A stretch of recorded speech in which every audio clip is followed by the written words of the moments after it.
still feel like you're trapped in just an endless cycle of mediocrity, this is something that I was trapped in, and God showed me a way out. I grew up in a solid Catholic family where values and the importance of having a relationship with Christ was firmly instilled in me. After high school, I wanted to experience the freedom outside of my small town, so I chose the University of Regina, go figure, hey?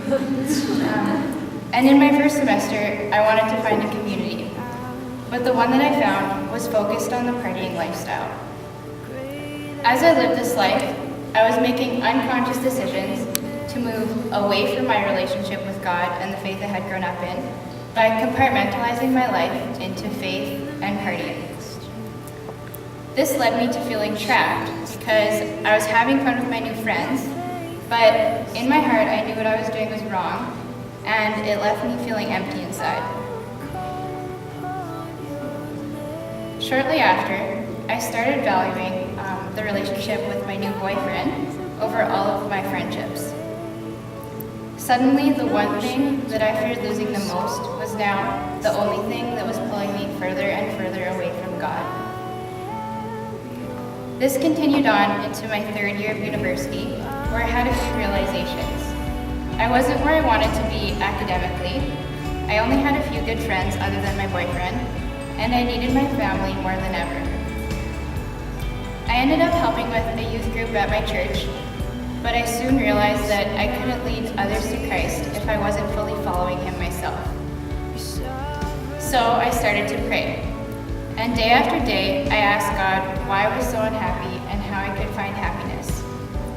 He made it clear that I needed to come back into a committed relationship with Him, but I still wasn't ready to let go. I continued dating my boyfriend in Regina, and I continued to compartmentalize my life. I prayed so much for God to just give me a way out, and He was faithful to me. He gave me a way out by revealing some hurtful truths. I was frustrated and devastated, but I knew that God just didn't give me a way out. He gave me a reason to throw myself back into His arms. One night in November, I was praying in adoration about how lost and lonely I was feeling. I felt God wrap around me like a blanket as a sign of His love. Not only was He comforting me, but He was giving me the true freedom that I was longing for. In His mercy, He showed me that He is an all-accepting, all-forgiving God. I made a firm decision to live a Christ-centered relationship because of the true freedom and commitment He has for me.